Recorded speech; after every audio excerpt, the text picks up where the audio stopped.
Vamos tentar outra vez. Boa noite. Sejam bem-vindos.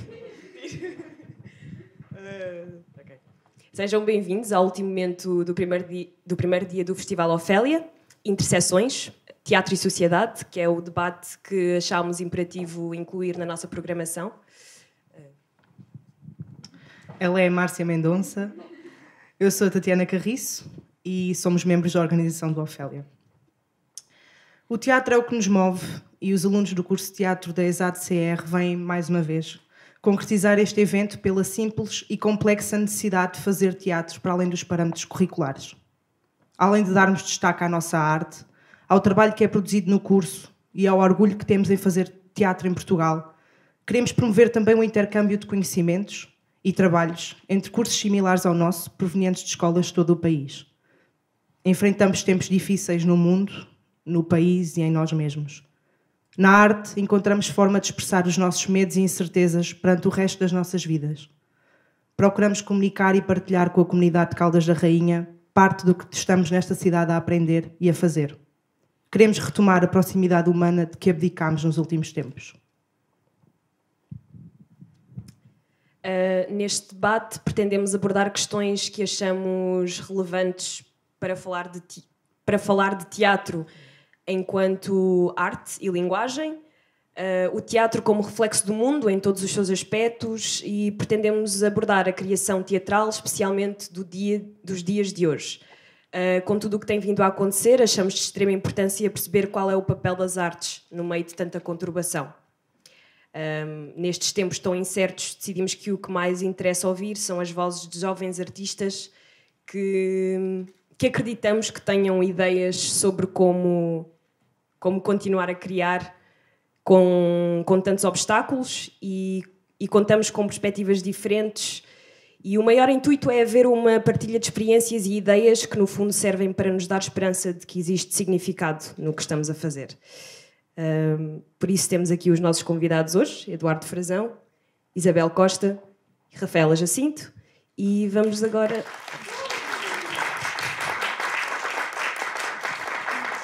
Obrigada por terem vindo já agora. Claro, muito obrigada por terem vindo. E vamos agora pedir que falem um bocado sobre o vosso percurso, os vossos interesses e pronto, o que quiserem mencionar sobre vocês.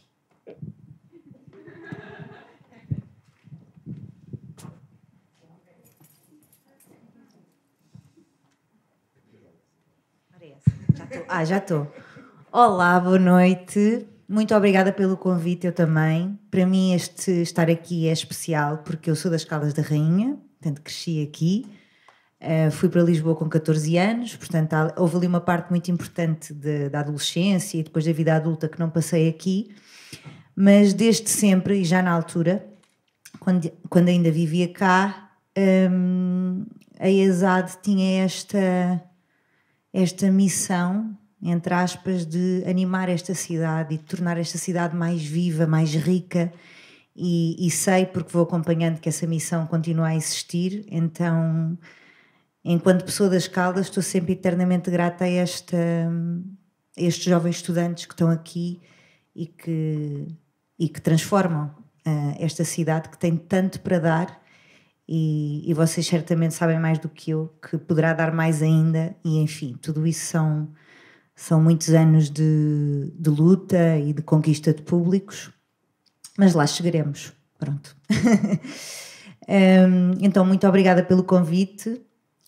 Posso começar por me apresentar. Eu sou a Isabel Costa, faço parte de um grupo que são Os Processos, que é um grupo de teatro que nós criámos quando ainda estávamos na escola, portanto também começou num contexto académico, foi um exercício final de ano, em 2013, que se fez.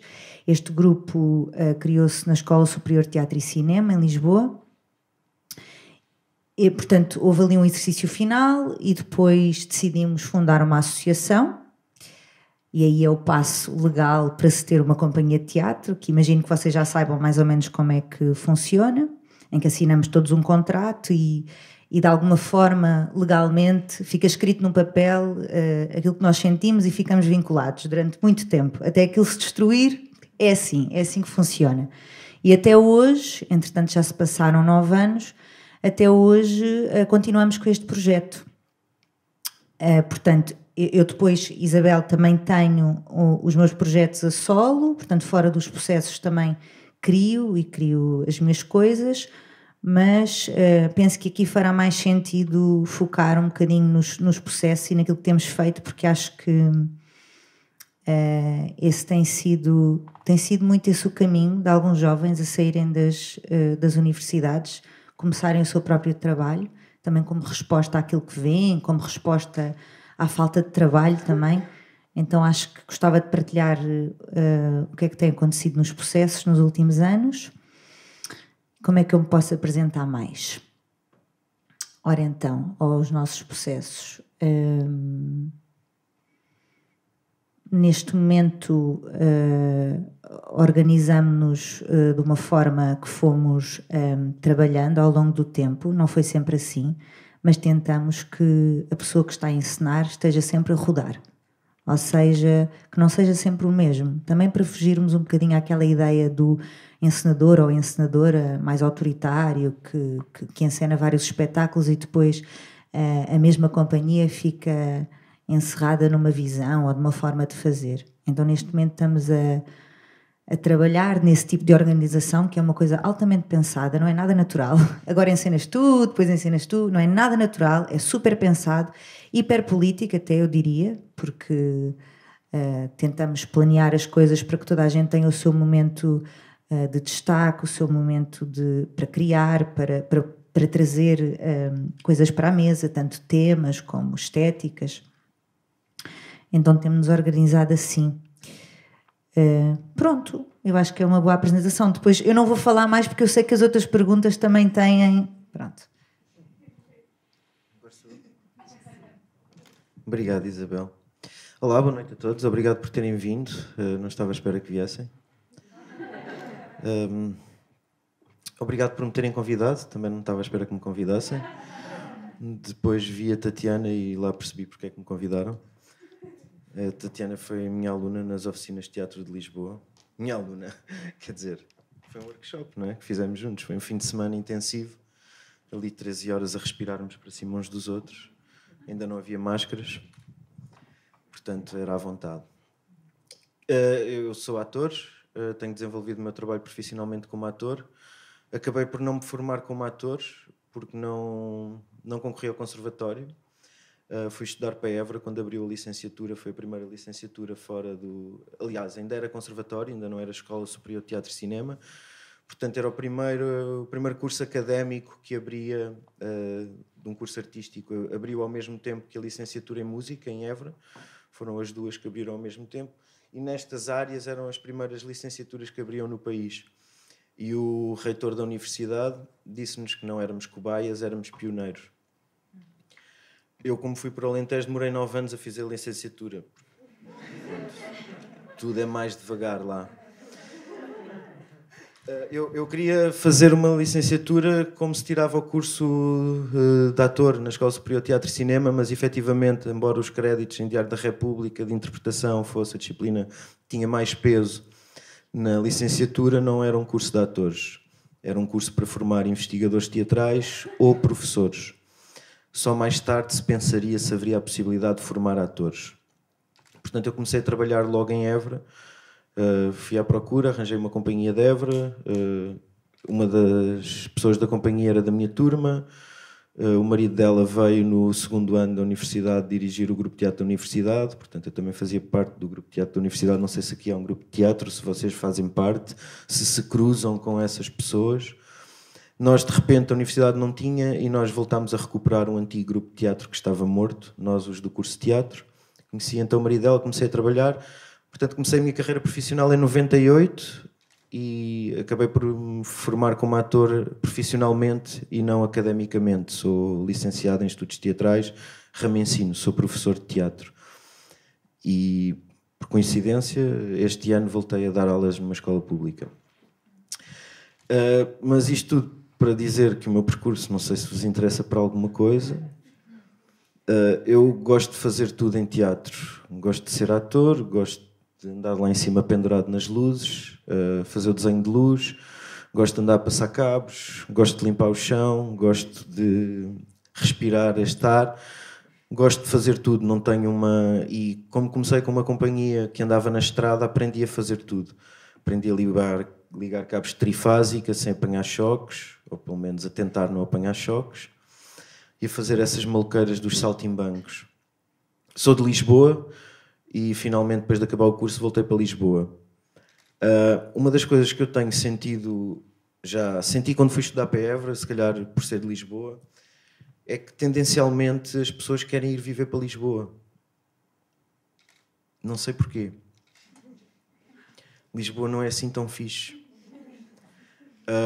Eu sou de lá, a minha família é de lá, era mais fácil voltar para Lisboa para não pagar renda nos primeiros anos antes de começar a trabalhar.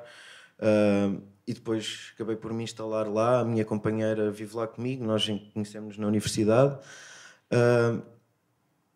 E sempre pensei, porque é que eu não saio daqui? Mas depois pensava, vou para onde? Eu não tenho uma casa onde possa não pagar renda e ficar a pensar o que é que eu vou criar noutro sítio. E acabei por ficar em Lisboa, mas podendo não ficar em Lisboa, se puderem, não fiquem. Falta fazer tanto teatro no resto do país, as coisas vão aparecendo e vão desaparecendo, porque os rumos, as pessoas saem para ir para as cidades, porque nas cidades há centros culturais e há auditórios e há sítios onde podemos apresentar, mas depois não há público, porque as pessoas andam na vida delas e não fizemos, como estava a dizer a Isabel, formações de públicos nos últimos 40 anos, fizemos em alguns sítios, em bairros de Lisboa, não foi em Lisboa, porque nem todas as pessoas de Lisboa vão ao teatro, e não foi de certeza pelo país, porque aquele que se fez a seguir ao 25 de Abril, nos primeiros 15 anos de coletividades, de associações, de cooperativas, de grupos de teatro, foi-se perdendo porque as pessoas foram perdendo as ligações às comunidades, às associações, às cooperativas, às coletividades. Eu acho que precisávamos de recuperar essas ligações das pessoas, do nosso cotidiano, fazer parte uma vez por semana, ou vou ver um espetáculo, vou ouvir poesia, vou ver um concerto, vou para um café com amigos e cada um traz um livro e cada um lê uma página do livro e depois decidimos, olha, se calhar bora ler um desses todo. E ficamos a ouvir coisas que se calhar de outra forma não chegariam a nós, porque estamos a trocar coisas uns com os outros. Eu acho que isso é que se perdeu. Ganhou-se ali, ou venderam-me isso, se calhar venderam-me isso, porque eu também já nasci em 77 e era tudo maravilhoso até 85, 86, que eu não percebo como, porque só depois é que entramos para a CEE e é que veio o dinheiro. Mas, pronto, isto tudo para vos dizer que, como dizia a Isabel, e a Isabel é uma prova disso, eles criaram o seu próprio futuro, ainda quando estavam na universidade. Vocês não dependem de ninguém, vocês não dependem de nenhuma companhia que vos chame, de nenhuma produtora que vos chame para fazer o filme, para fazer uma série, para entrar numa novela. Como a Rafaela é prova disso também, todos os projetos que ela tem feito e os trabalhos que ela tem feito. Portanto, é só pensarmos, e é importante fazer estes encontros e discutirmos estas coisas e perceber como é que determinados percursos podem ser inspiradores para o bom ou para o mau, que eu não quero fazer aquilo, não é? Às vezes só saber o que é que não quero fazer já é muito importante para saber que passos é que posso dar. Sei que há determinados ramos que não vou pisar, está-se bem, depois vamos ver os outros. E eu acho que esta profissão, aquilo que nos leva a fazer o que fazemos é o amor, não é? O amor que temos por comunicar, o amor que temos pela humanidade, pelas pessoas, pelo ser humano, pela empatia, por estar com os outros, por partilhar coisas, partilhar sentimentos, emoções, coisas que nos tocam e que gostávamos de partilhar com os outros. E às vezes não tocam nos outros, mas é assim, é a vida, é a arte, não é? E depois tem essa coisa magnífica que é a cada um vai mexer de maneira diferente. Há pessoas que adoram, pessoas que odeiam, mas é importante é que as pessoas não saiam daqui tipo, está-se bem, bora beber uma cerveja, comer um hambúrguer. Porque antes de beberem a cerveja e comer um hambúrguer ainda têm que falar sobre aquilo que aconteceu. Porque ainda estão a tentar perceber o que é que se passou dentro delas, mais do que é que se passou no seu cérebro. Enquanto não começarmos a ver, olha, as luzes estão fixe. O cenário ali tem uma... Olha, fixe. Portanto, é criar, como diz o Miguel Seabra, no espectador, e isso é uma coisa que vamos ter que ir aprendendo a criar na vida, eu ainda não sei, ando à procura, que é o sublime. Como é que chegamos ao sublime? Porque quando tocamos o sublime, as pessoas vão connosco, toda a gente vai connosco. É impossível. Nem sei se estou a dizer alguma coisa que tenha a ver com o que era suposto, mas pronto, vou passar a Rafaela. Ela tem. Olá. Como é que eu começo depois disto? Mas pronto, vou tentar. Pressão. Obrigada por estarem aqui. Obrigada pelo convite. Também é muito especial para mim porque também sou das Caldas. Não vivo, mas retornei há pouco tempo para o Bom Barral, onde vivi sempre. Nasci cá, mas vivi sempre no Bom Barral. Estive 10 anos a estudar em Lisboa e a fazer outras coisas e a trabalhar. Na ESAD estive 3 dias, até saber que entrava na Escola Superior de Teatro e Cinema, e queria muito viver em Lisboa. Arrependidíssima agora, mas queria muito viver em Lisboa. Não é fixe. Não é fixe. Mas agora consigo perceber isso, não é? É preciso passar pela experiência para depois também podermos dizer que não nos serve. O meu percurso é assim um bocadinho acidentado. Tive uns acidentes pelo meio, literalmente, e tive de parar algum tempo. Acontece que depois de fazer o conservatório, consegui ter logo trabalho, não sei como, porque nunca correspondia a um protótipo, um estereótipo daquilo que é suposto ser como atriz ou whatever, mas era-me dito mesmo por professores na escola que eu não tinha projeção de voz, que eu tinha um corpo meio torto, que as aulas de corpo para mim eram... não consegues, que nunca podia fazer uma personagem, sei lá, uma Nina, uma gaivota, eu nunca podia fazer. Então ficava sempre com aquele papel de... Pronto, isto vai ser um bocado estranho, mas de palhaça, no sentido em que, não fazendo essa crítica, mas era sempre uma coisa à margem. E foi aí que eu percebi que a margem tem muito valor, se não tanto valor. É como a história, não é? Temos as histórias e temos a história paralela. A história paralela tem muito mais valor do que a história mainstream porque é aquela que nos chega. E nós não fazemos ideia sequer se está bem contada, os filtros porque já passou, etc, etc, etc. E foi aí que eu comecei a perceber que dentro da margem havia tanto valor e é tão silenciado, não é? Em todas as áreas da vida a margem sempre foi muito silenciada e depois também esta coisa da interseção. O meu trabalho também vai parar à religião mais tarde, mas comecei a ver valor nisso e a usar essas características minhas que me distinguiam dos restantes para conseguir fazer alguma coisa que me dissesse alguma coisa. E lá está a história do sublime. Sempre me custou muito criar ou estar a fazer algum espetáculo na escola ou algum exercício, ou seja, com quem for, porque também trabalhei com pessoas muito diferentes. Mas custava-me muito não ter uma motivação ou não ter alguma coisa para dizer. Isso para mim é... Mesmo que não seja não dizer nada, pronto, lá aquela história já pós tudo, mas... dizer alguma coisa realmente, porque há uma crise de atenção hoje em dia. Nós não conseguimos realmente sentar-nos com uma pessoa e ficarmos mais de meia hora a ouvir realmente a pessoa, o que ela tem para dizer e os problemas que ela tem. Nós temos uma data de soluções de bolso que vamos tirando e que colam bem naquela pessoa, porque lemos alguma coisa que colam bem. Não estamos realmente a olhar. E isso faz-me tanta confusão e fez-me tanta confusão neste percurso que eu tive, artístico, que obviamente tive que buscar outras coisas que me faziam sentido na vida, outras referências, etc. Porque às vezes era um pouco vago a coisa de, pronto, estudar um texto, estar com uma pessoa não sei quanto tempo e debitar. Ok, é um texto de não sei quem. Mas e a visão sobre isto? Até pode ser uma coisa bastante clássica, mas tem que ter alguma coisa, não pode ser só... Nós sentimos, come on, não é? Nós estamos a estudar uma coisa, nós sentimos quando a pessoa não está a dizer uma coisa que quer dizer, realmente. Posso estar a dizer um grande disparate. Mas pronto. Mas também podes. Mas também posso, claro. Exato. Mas pronto. Tenho alguma resistência em relação aos coletivos e aos grupos. Tentei sempre distanciar-me, talvez por esta má experiência ou por algum tipo de trauma, não sei. Mas tive alguma sorte porque trabalhei com pessoas muito variadas. Trabalhei desde, sei lá, um exemplo, com os Praga, com o Teatro de Praga e com o Luís Miguel Sintra.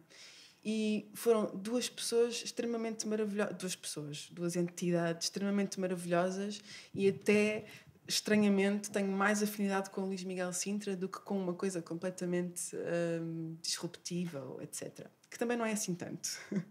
Mas pronto. E o quê?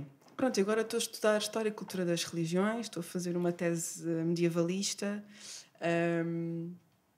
porque pronto, a minha vida também deu uma grande volta. Tive lá um tal acidente num filme muito grande que fiz, um filme que demorou 10 anos a fazer, e que vai estrear para a semana. Portanto, olha, se quiserem ver.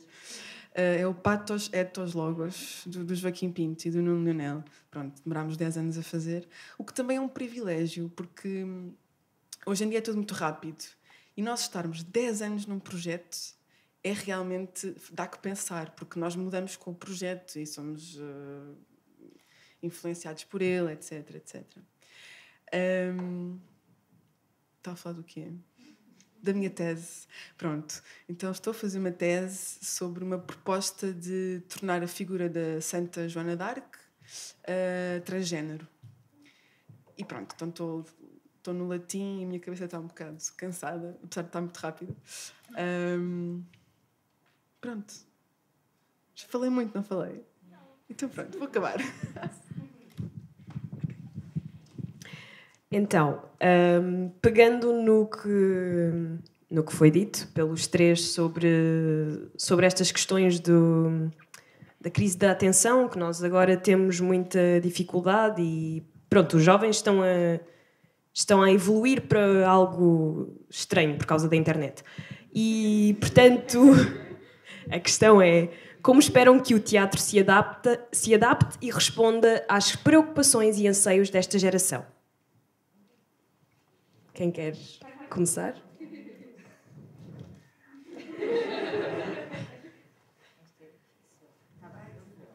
Ora. Então, todas as artes são fantásticas, mas o teatro e a performance têm, acho eu, e por isso é que eu me apaixonei por esta área, uma capacidade imensa, quase imediata, de captar o que se está a passar lá fora. Então, eu acho que é quase... Acho que é natural ao teatro, a todas as artes, na verdade, mas no teatro é mais evidente, não é? Vemos a acontecer. É quase natural haver quase essa tradução daquilo que se passa lá fora quando entramos dentro de uma sala de teatro. Como é que as artes performativas vão responder às crises que vivemos agora? Eu não sei, mas sei que sempre responderam. E de alguma forma são os lugares onde, pelo menos eu como espectadora, vou buscar algum conforto e alguma calma e consigo mesmo dormir melhor depois de ver um grande espetáculo.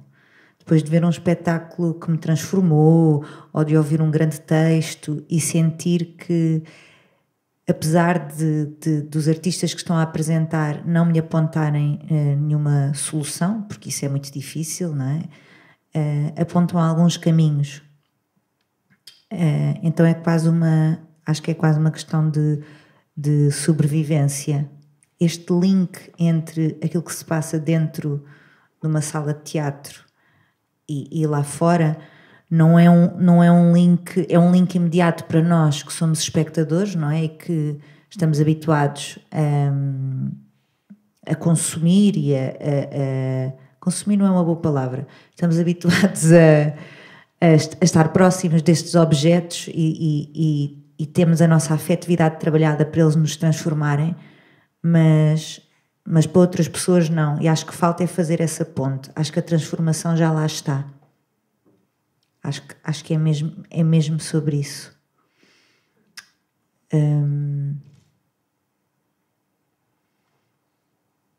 Acho que é isto. O que é que eu posso dizer mais?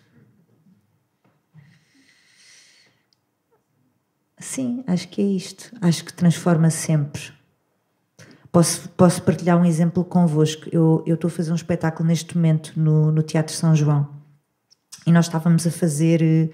O espetáculo passa-se em 1937, na altura em que o Hitler chega ao poder, e é sobre jovens que se passeiam por museus e, através das obras de arte, encontram as suas respostas para combater o Hitler. Pronto. E no momento em que nós estávamos nos ensaios, poucas semanas depois, começou a guerra entre a Rússia e a Ucrânia, ou enfim, ou entre não sabemos bem quem ainda e temos muito medo daquilo que pode vir a acontecer. E os nossos ensaios passaram a ser automaticamente sobre a guerra. Todos nós, no final, houve um ensaio em particular, porque quando há o dia em que começou, há um ensaio em particular em que no final do ensaio estamos a dizer o texto, não é? Portanto, não estamos a falar de outra coisa, supostamente, mas no final dizemos uns aos outros que eu só pensava na guerra, não pensava noutra coisa. Eu estava aqui a discutir 1937, 1938, mas só pensava no que estava a passar agora. Então, essa transformação que o próprio ator está sujeito, e acho que faz parte do nosso trabalho estarmos sujeitos e premiáveis a essas transformações, são passadas ao público. Quanto mais as conseguirmos ter, mais as conseguimos passar. Então essa tradução do que se passa lá fora, cá para dentro, é imediata. E ao mesmo tempo é engraçado, porque nós juntamos-nos num bunker para tentarmos falar sobre o mundo.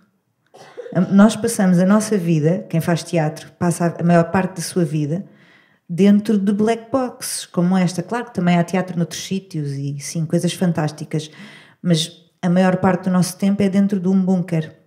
E curiosamente o nome dos processos tem a ver com isso. Os processos vêm de um romance do Dostoiévski, em que é um grupo de pessoas que se reúne numa cave para discutir ideias. E acho que ao fazermos teatro nós não estamos a fazer uma coisa muito diferente.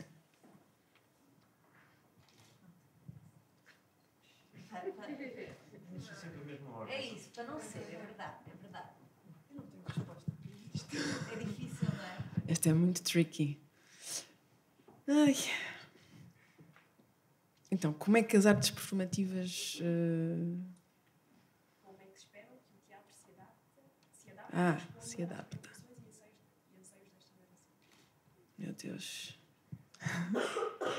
Eu acho que depende sempre das pessoas, não é? E daquilo que cada geração faz com aquilo que tem em mãos.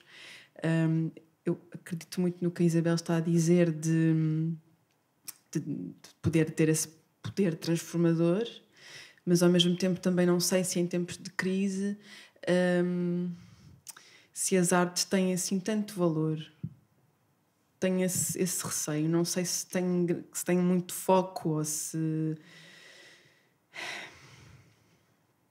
Então, resposta vaga, mas tenho este medo. Não sei se em tempos de crise ou em tempos de guerra ou onde há uma falta de necessidades primárias, não é? Como seja o conforto, seja o que for, e o trauma exista em grande parte, se a arte tem essa força.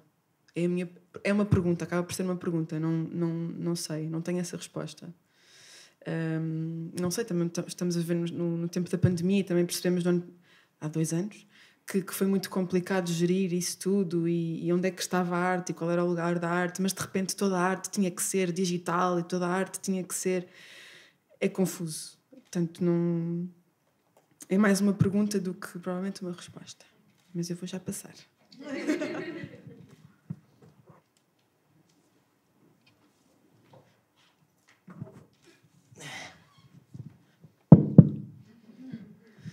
Então acho que a melhor forma é a criação de NFTs.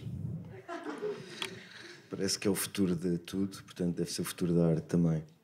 Bom, NFTs, Non-Fungible Tokens, criptomoedas. Podes fazer um desenho, vendê-lo na internet e vendê-lo, e depois tens só o original. Só há uma pessoa que tem o original, os outros têm reproduções, mas o original vale milhões. Portanto, é outra forma de vender arte, não a nossa, a maior parte das vezes não a nossa. Porque a nossa arte tem a particularidade de ser efêmera. por mais que se grave um espetáculo de teatro, não se assiste ao espetáculo de teatro. Assiste-se a uma gravação do espetáculo. Porque o espetáculo só acontece quando há isto. Quando há presença. Portanto, Video killed the radio star. Did he? I don't think so. O cinema já ia matar o teatro quando apareceu. Não matou. A televisão ia matar o cinema. Também não matou. Portanto, nós estamos cá para durar, malta. Nós somos das poucas formas de estar em comunhão com as pessoas presencialmente, com ou sem máscaras, não é? Portanto, a adaptação vai surgir muito mais do público do que de nós, parece-me, porque nós, se nós virmos o universo da criação em geral, está sempre a adaptar-se às novas tecnologias, a tudo, as coisas são trazidas para palco. Mas, no fundo, nós, quando vamos a uma sala de espetáculos como público, o que queremos é que nos contem histórias. Sejam histórias sobre uma emoção, sejam histórias sobre uma perna, sejam histórias sobre um avião, sobre uma catástrofe, sobre Cristo, sobre a cruz de Cristo, quem a fez. É isso que nós queremos, é que nos contem histórias.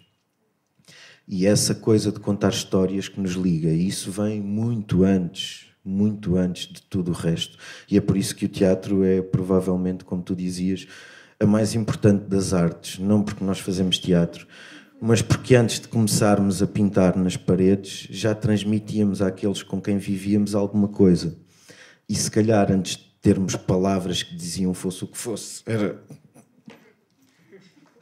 por gestos, não é?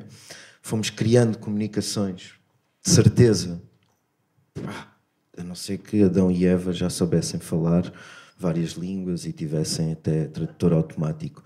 Mas como eu acredito mais no evolucionismo, posso estar completamente errado. Acho que começámos assim. Mel Brooks tem uma piada muito boa num filme. Mel Brooks é um realizador, não sei se todos conhecem, desculpem. É um realizador americano muito conhecido dos anos 60, 70, 80. Fazia comédias hilariantes na minha ótica, mas eu já sou velho. E ele tem uma comédia que é a mais louca história do mundo, em que ele diz como é que começa a música.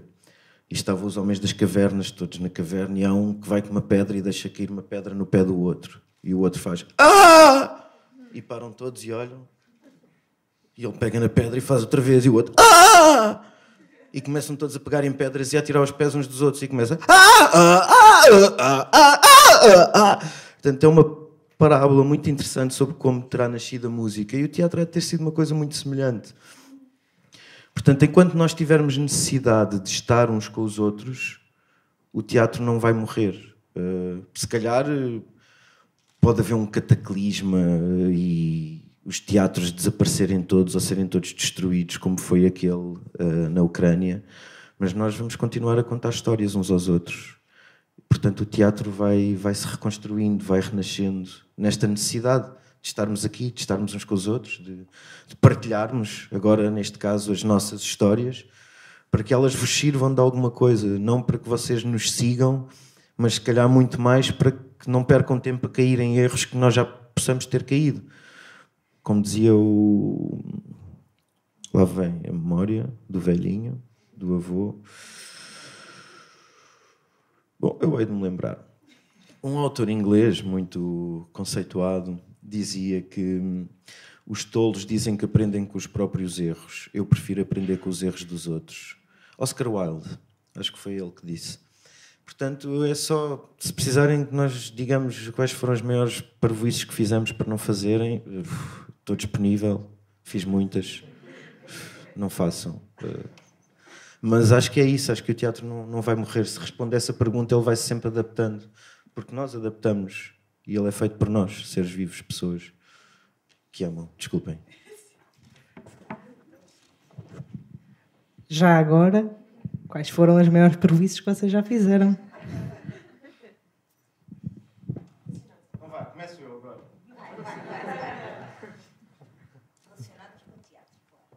O maior parvoíce que nós fazemos começa como seres humanos em achar que só somos relevantes quando somos relevantes aos olhos dos outros.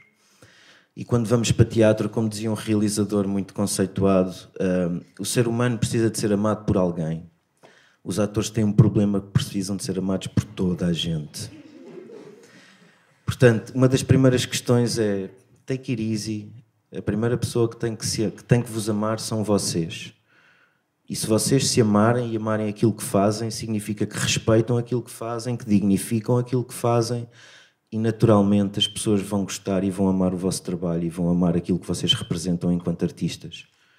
Portanto, não caiam na coisa de fazer o que os outros querem ver, fazer o que os outros querem que vocês façam. Como dizia a Rafaela, se eu não sei porque é que estou aqui, se não sei o que é que estou a dizer com estas palavras, se não percebo o que é que estou a comunicar para o público, que história estou a contar, não é só dizer umas palavras que estão escritas num livro, é que história é que eu estou a contar com esta história, que faça sentido para mim, para que depois possa fazer sentido para vocês. Porque se não fizer sentido para mim, quem está na plateia... É aquilo que eu dizia, bora beber um imperial e comer um hambúrguer. Vegetariano, ou o que for, mas é o que acontece. Portanto, o primeiro erro é respeitarem-se, é deixarem de se respeitar e acharem que se os outros não vos respeitam é porque vocês não merecem respeito ou que não merecem acreditar em vocês porque alguém não acredita. Bye bye. Não interessa mesmo nada. Se nós... amarmos aquilo que fazemos, vamos sempre acreditar e dignificar o que fazemos. Perseverança, sim. Epá, às vezes, se calhar, podemos precisar de ir trabalhar para um café ou para um bar, mas acreditem que se vocês puserem na vossa cabeça que é só temporário, será temporário. O Einstein também disse essa merda, que é a gente manda no universo. Portanto, cuidado que escolhem. Essa é a merda. É a gente dizer ao universo, tipo, aí eu quero isto, não, mas quero aquilo, não, mas quero aquilo, não, mas quero aquilo, não, mas quero aquilo, não, mas quero aquilo. E depois ao vento ao mesmo tempo e de repente vamos, não era assim que eu queria. Então, pensem naquilo que querem mesmo. Não é quem é que querem ser daqui a 5 anos, é quem é que querem ser hoje. Daqui a 5 anos a gente pode não estar cá. A Rússia pode mandar uma bomba atómica. Portanto, é quem é que eu quero ser hoje. As pessoas perguntam, onde é que queres estar daqui a 5 anos? Não sei. Não sei. Daqui a 5 anos espero ter capacidade de decidir onde é que quero estar. Agora, por exemplo, quero estar aqui com vocês, hoje. E nós trabalhamos isso no teatro, aqui e agora. Aqui e agora. Por isso é que quando entramos para o nosso espaço sagrado, deixamos o resto do mundo lá fora e depois voltamos às vidas, às relações, às afetividades, essas coisas todas, mas aqui e agora. Quem é que eu sou, quem é que eu quero ser e o que é que me faz feliz. Acho que é isso. Tu falas muito bem, tu és o mais inspirado. Ora então, parvoíces. Agora tive tempo para pensar, já sei. Ora bem, então...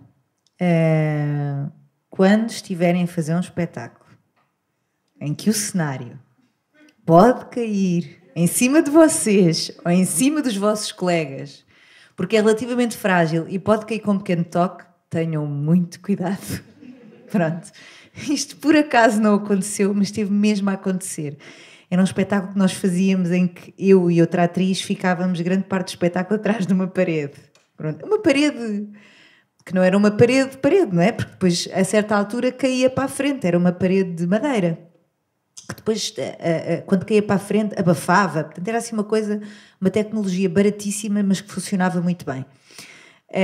E eu estava atrás com uma outra atriz, que se chama Mia Tomé, que é amiga da Rafaela também. Provavelmente tua amiga, pronto. E nós ríamos-nos muito lá atrás, éramos muito miúdas. Ríamos, ficámos muito tempo à espera. Ríamos, que era o espetáculo quase todo. E uma vez a parede fez mesmo tipo... Pronto, foi mesmo quase caindo e aquilo foi horrível. Pronto, o encenador passou-se connosco, claro, percebeu o que é que se tinha passado. E eu aí percebi, mesmo que eu esteja a fazer um espetáculo em que apanha a maior seca lá atrás, eu estou calada o tempo inteiro e não falo com os meus colegas.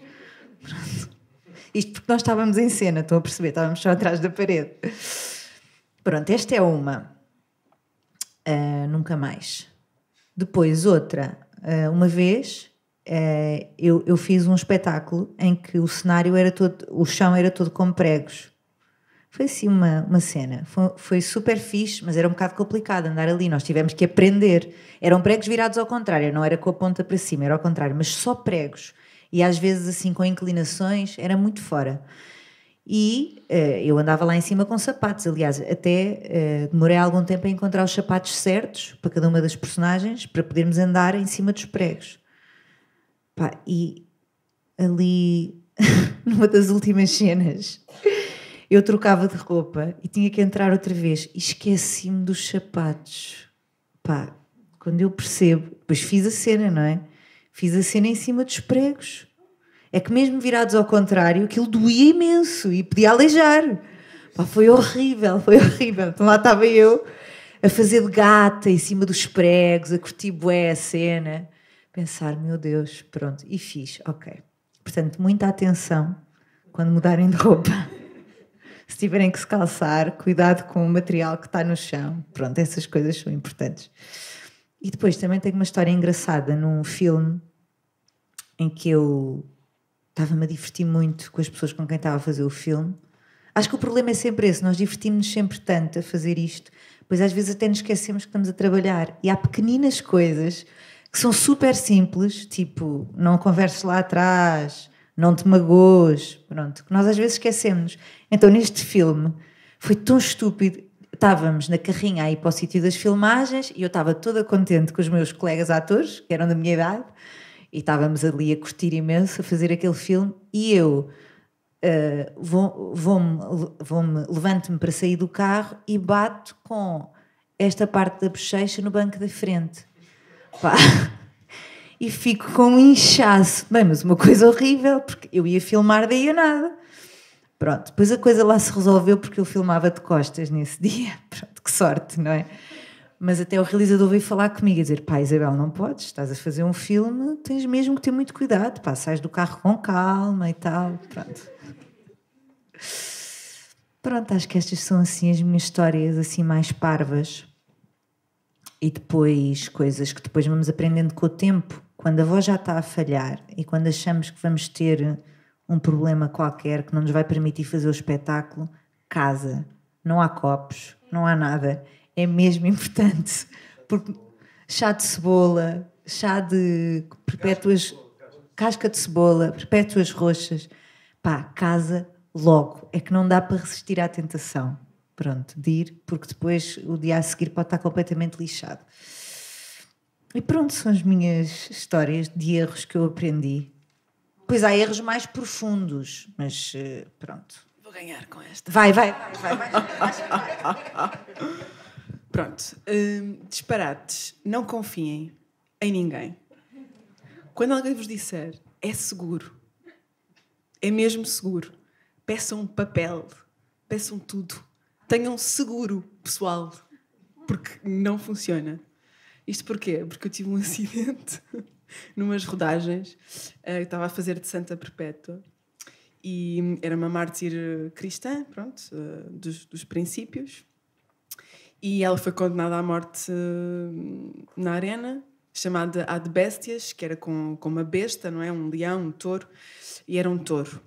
E ela deixou um diário escrito a relatar o martírio, como é que tinha sido atacada, porque não morreu.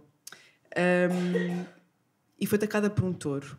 Então, os realizadores, na sua excelente ideia, vamos usar um touro com a Rafaela.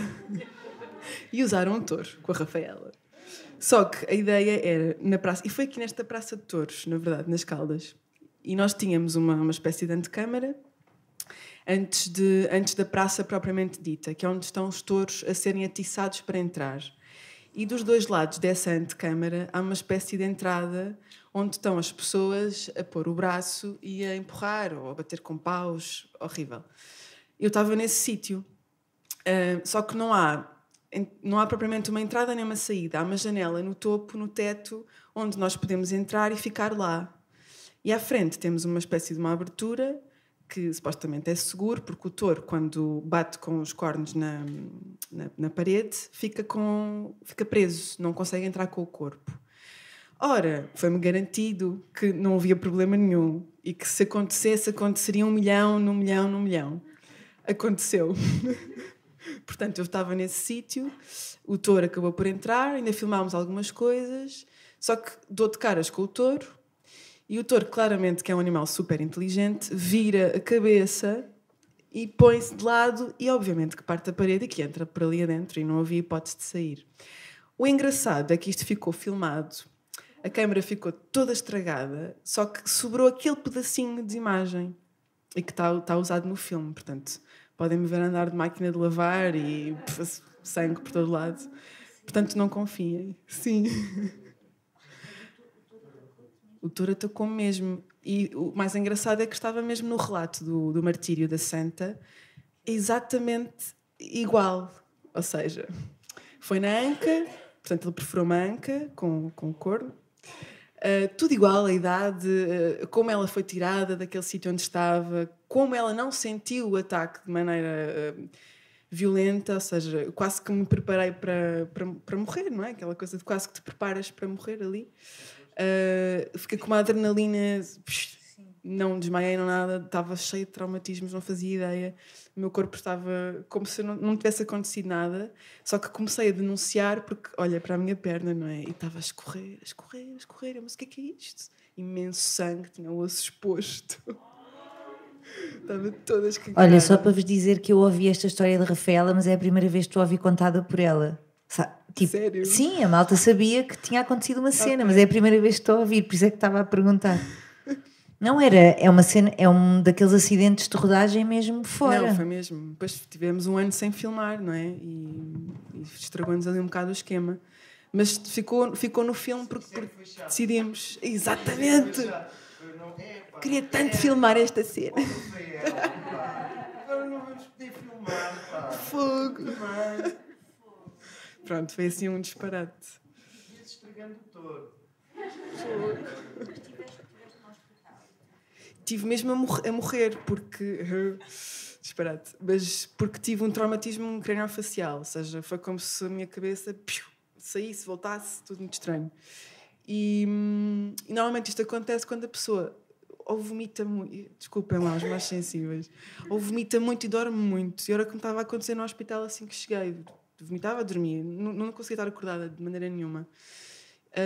E depois houve um problema com a drenagem, porque a minha ferida era mesmo muito grande, portanto eu não tenho tecidos na nádega esquerda. E então fiquei assim, muito tempo para aquilo sarar. E então houve ali um momento em que eu quase que desligava e eles... meu Deus, vais morrer. Mas não, estou cá. Pronto, não confiem. E vou pegar numa coisa que disseste só para aligeirar, que o Eduardo disse. É muito importante a questão do amor próprio e de termos alguma... Eu sei que é muito difícil hoje em dia porque estamos minados de coisas na internet e de falsas ideias de que é a beleza, de que é a imagem, etc. E é muito fácil sentirmos inseguros com isso. Claro, não vamos mentir e dizer que somos pessoas hiper seguras e que acordamos e achamos que somos incríveis. Mas é muito importante essa ideia de termos algum amor pelas coisas que fazemos e não procurarmos validação externa constantemente porque estamos a defraudar-nos. Temos certamente uma coisa nova para dar. E era o que dizia a Simone Weil, é preciso um novo tipo de santidade e também é preciso um novo tipo constantemente, é preciso atualizar e esse novo tipo até pode ser uma coisa muito antiga, não é? Pode ser uma coisa muito nossa, muito própria, mas que seja genuína. Já contei esta história.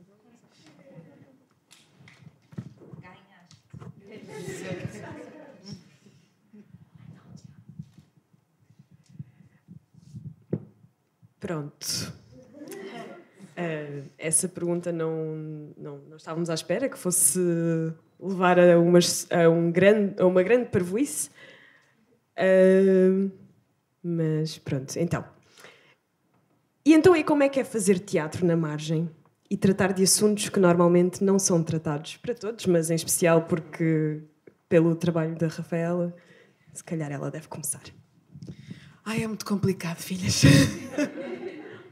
É muito complicado. É bom quando temos essa consciência de que estamos a fazer uma coisa que não é para toda a gente, que não vai agradar pode não agradar a muita gente. Pronto. Eu especificamente trabalho a questão do cristianismo e da teologia queer e feminista, portanto são dois mundos que por si só já... Oi? O que é que se passa? Será que é possível? Que contrassenso? O que é que se passa? Mas que tem toda uma razão de ser, portanto não vos vou dar uma aula de história, vou-vos poupar. mas utilizar essas duas coisas que são muito próprias em mim, pronto, a questão da religião e da fé, e nas artes performativas, não esquecendo a pessoa que sou e aquilo que trago em mim, pronto, whatever. Foi só perceber que conseguia fazer várias coisas ao mesmo tempo dentro de um espaço. Por isso é que o teatro é tão livre, não é? Nesse momento em que consegues juntar tanta coisa e torná-lo o teu cantinho. Mas não é fácil. Se calhar uma das maiores questões que eu tive foi quando comecei a fazer... Aliás, imaginem, eu estava a trabalhar com uma companhia assumidamente queer. Quando eu chegava aos ensaios, e nós por acaso estávamos a trabalhar de Esperada Primavera e mudámos a questão mesmo para o dialeto queer americano, mesmo, não, acho que é Lavender, acho que é assim que se chama a linguagem, mas pronto, uma coisa muito específica. Quando eu chegava e dizia, amanhã vou para o mosteiro, vou fazer um retiro, era um choque para toda a gente. E eu penso, ok, mas nós estamos todos na margem, estamos agora a marginalizar outras coisas, mas o que é que está... E era mesmo, assim, eu senti-me mesmo mal nesse papel, porque lá vem esta com as religiões e com as freiras e não sei o quê, e uma coisa mesmo pesada, a nível de haver um crucifixo, isto é completamente parvo, mas numa sala de ensaios, e alguém pegar e só pode ser da Rafaela, tipo, é um crucifixo na minha cara, pronto. E é esta falta de cuidado para com as margens. Acho que há mesmo esta falta de cuidado, que é, ou são usadas porque dá muito jeito neste momento preencher cotas não sei do quê, ou são usadas porque, ok, é um tema que está na moda, não propriamente porque nós queiramos mesmo falar sobre isto, ou dar mesmo atenção a estas coisas. E então foi difícil, porque ter que fazer este coming out, mais um coming out religioso, mas pôr-me ali dentro com o pessoal do teatro, que é muito, às vezes é muito, desculpem, pseudo-intelectual, e que vem com aquelas ideias de religião, estupidez, mas tu és tão inteligente, vais mesmo acreditar numa história dessas? Eu, Qual é a história que estás a contar? Podemos discutir. E depois são pessoas com imensos fanatismos, não é? Super-heróis, não sei o quê. Então qual é a história que está errada aqui? Eu vi o teu t-shirt da Marvel. Não, mas nesse sentido é complicado, porque às vezes a margem é muito utilizada por um certo... porque dá jeito, não propriamente porque se tenha que falar sobre isso. Então foi encontrar, para concluir, nesse... acaba por ser doloroso, mas nessa experiência traumática encontrar, mais uma vez, e a comunidade queer vai concordar comigo, mecanismos de defesa e de sobrevivência em sítios que, à partida, excluem essas pessoas. Seja no teatro, seja na religião, seja onde for. Então, às vezes, eu estou na Igreja Católica a fazer apologia à teologia queer, e às vezes estou no teatro a fazer apologia à Igreja Católica, e às vezes estou... Pronto. Mas é encontrar esse equilíbrio, que é difícil, porque nós somos pessoas e não estamos sempre a desconstruir-nos, não é? Não temos sempre esse poder de nos desconstruir. Pronto. Ai, meu Deus, tanta coisa.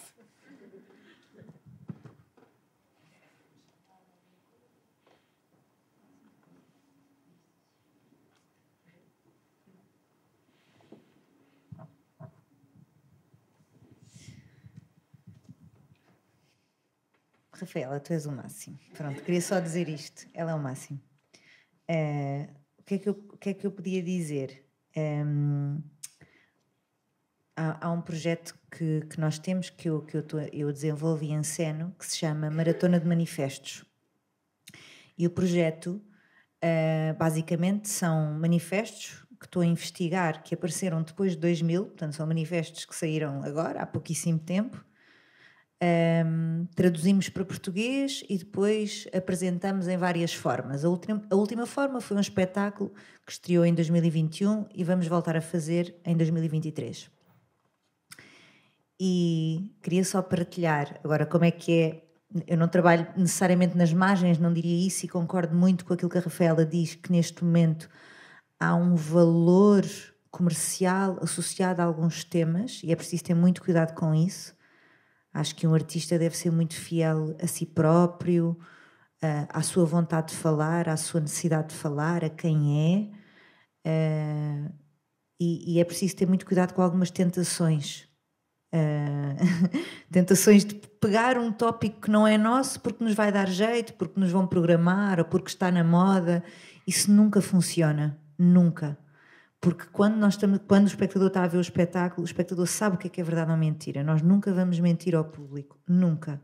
Podemos até achar que sim, a vida pode nos correr bem durante algum tempo, mas há ali um momento em que a coisa vai... Ou vamos deixar de ter trabalho, vão deixar de nos chamar porque não é verdadeiro.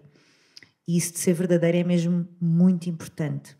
Então, esta história dos manifestos, eu gosto muito destes textos, porque eu às vezes eu sei que não pareço que eu falo com este ar muito calmo e tal, mas eu tenho uma coisa muito radical e muito política em mim. E estes manifestos são muito políticos e alguns são muito radicais e estão a fazer propostas ao espectador assim mesmo, tipo, vamos rebentar com as instituições, pronto. Claro que aquilo tem um poder simbólico dentro do teatro, então eu acho que aqueles textos merecem ser ouvidos e porque têm uma razão de ser, e são textos dos últimos 20 anos, portanto apanharam a grande crise que também chegou até nós, não é? A crise de 2008, a crise dos refugiados, portanto, as lutas sociais de agora, algumas que estão mais próximas de nós. E é engraçado que eu, enquanto criadora, eu escolhia aqueles textos, queria dizê-los, mas depois tinha imenso medo de ofender as pessoas com aquilo, porque alguns são super radicais. Isto estou só aqui a partilhar uma experiência de criadora. Só depois de ter apresentado o espetáculo é que percebi que está-se bem, nós não vamos ofender ninguém, é na boa. É na boa, porque é teatro. Pronto, as pessoas sabem que aquilo pode acontecer ali e deve acontecer. Claro que temos de ter cuidado. Em princípio, é bom não apresentarmos um espetáculo com coisas com as quais não concordamos, não é? Um espetáculo que vá politicamente, que não vá ao encontro daquilo que nós queremos. Mas são coisas nas quais nós acreditamos. É fixe, é nice, é tipo, bora, é bom, é muito empoderador. E depois eu sentia que, de facto, tinha que confiar nos textos que tinha escrito e no poder político que eles tinham, porque aquilo depois fazia imenso sentido para as pessoas. E agora lembrei-me, vou dar uma referência super intelectualoide, mas há um filósofo francês, a malta do teatro tem a mania... Mas isto é um vídeo super fixe, que não tem nada de... Ele está a dizer uma coisa muito simples, mas é um filósofo francês, que é o Derrida, que disse... Ele tem um vídeo que se chama Medo de Escrever, Fear of Writing, que é ele a dizer. E ele diz, pá, eu às vezes escrevo um texto e vou para a cama e não consigo dormir, porque eu acho que vou ofender o mundo inteiro com aquilo. Eu acho que as pessoas vão olhar para mim na rua e vão me querer matar. Depois durmo, acordo... e sinto-me melhor. Isto porque às vezes a criação vem de um lado muito intenso e muito... da minha parte, eu sei, vem sim de uma coisa política muito... E let it go. Tipo, é ok.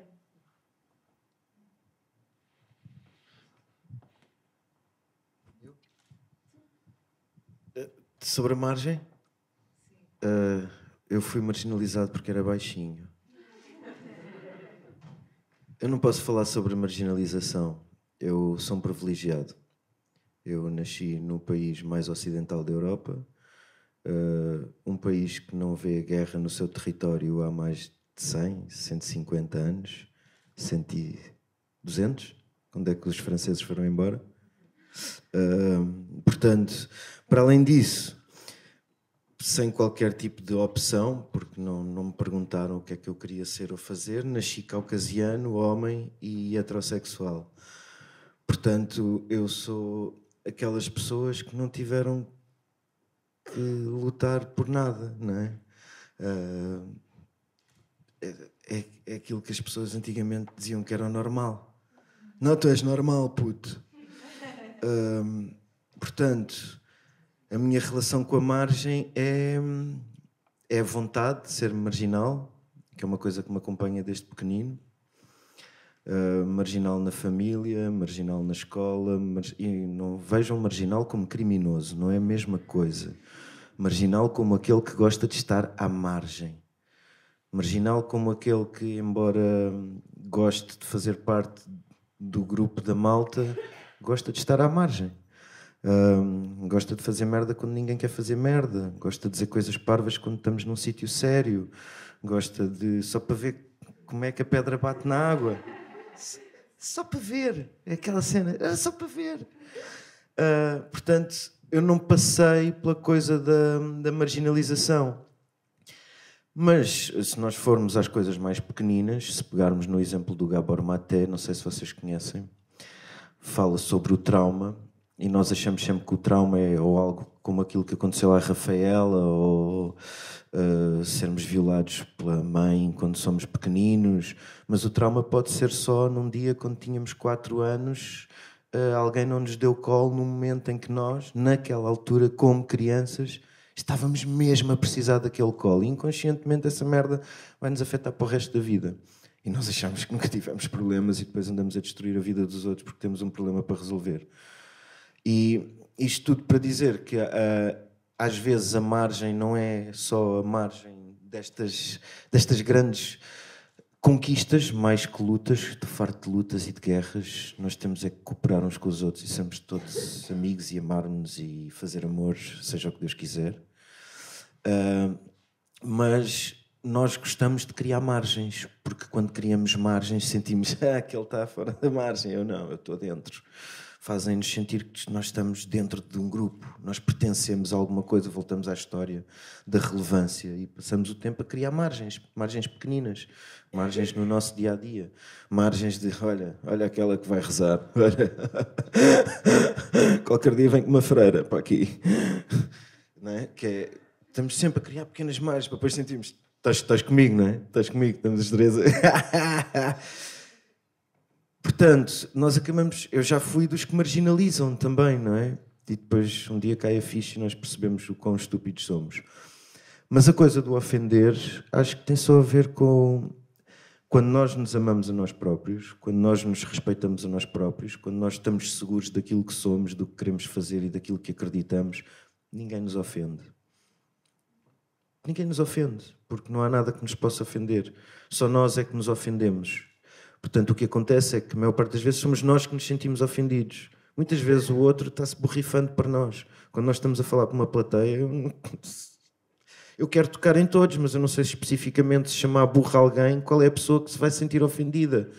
Mas pode haver uma pessoa que se sinta ofendida, mas isso é porque ela se considera burra. E de repente descobriram-na, não é? É porque nós, de repente, nos consideramos aquilo que estão a acusar. E não, quem és tu para me acusar disso? Não, mano, tu é que te estás a acusar. Estamos só a falar de coisas. Estamos só a contar histórias. Mais uma vez, não é? Portanto, não sejam como eu.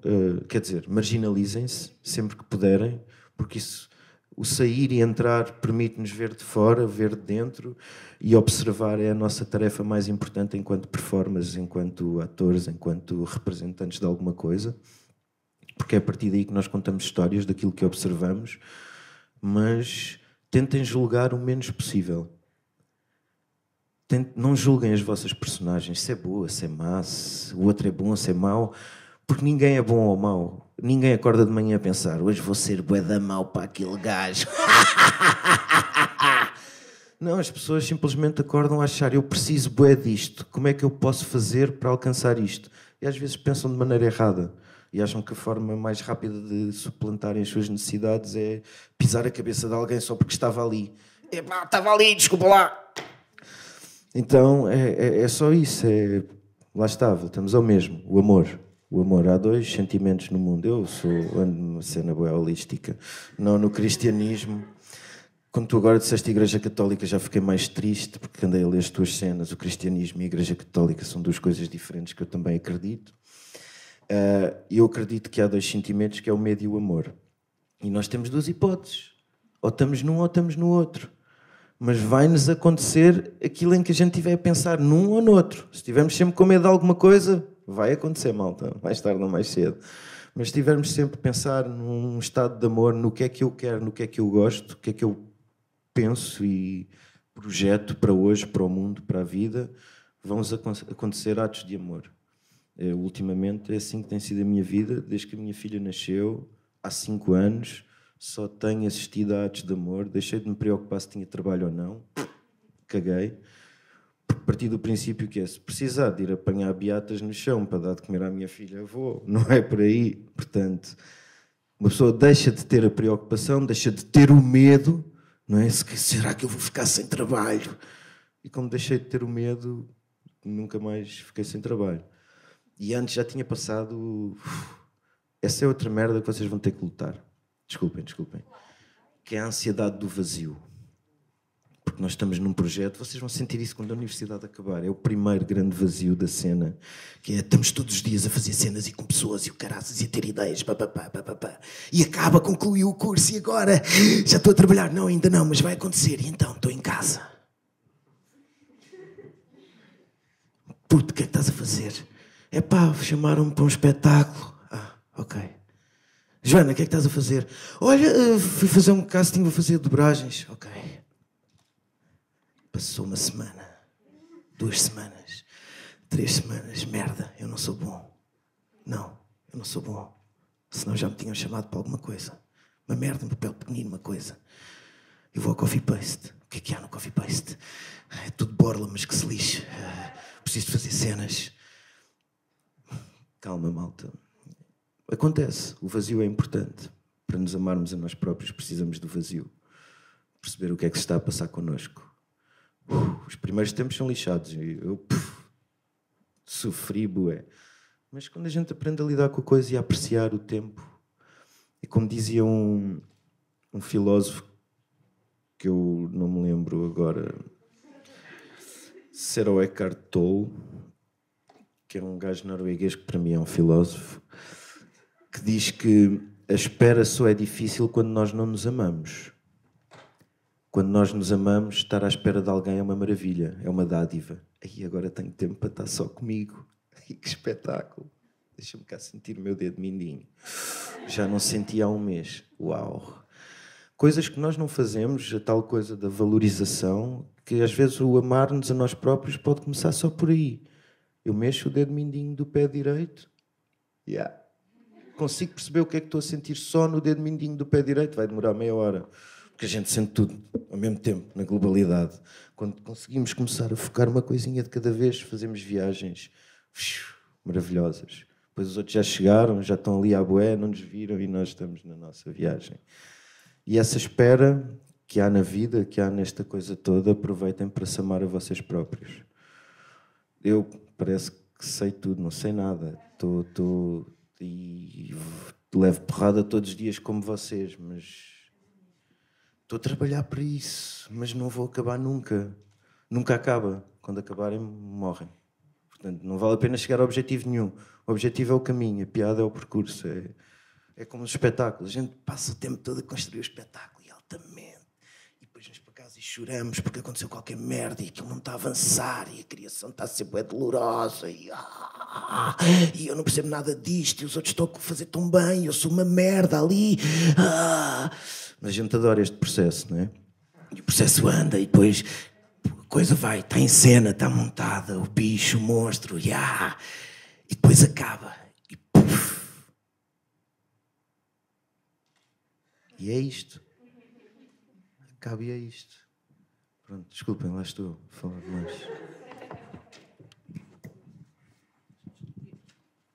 Ok, está a funcionar. Agora queríamos saber se alguém no público tem perguntas para os nossos convidados. Isto chega até ali. Então, bora lá.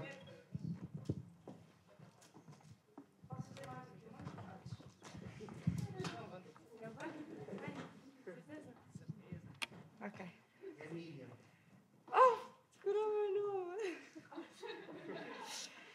Ok. Ai, está muito alto. Eu estive aqui a apontar algumas coisas porque eu estava a gostar muito da conversa, eu não me conti. Tenho aqui várias. Então, tendo em conta que nós fazemos arte com as nossas experiências, principalmente com as mais marcantes, Gostava de saber se chegou a fazê-la com essa experiência quase a chegar à morte que mencionou. Que fiquei curiosa. Fiz um espetáculo chamado Ad Bestias. Uau, como?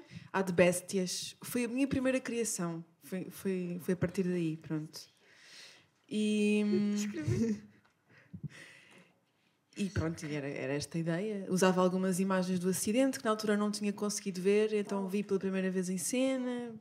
Essas coisas que nós gostamos, nos sentimos mal. O seu irmão é masoquista? Sim, bastante.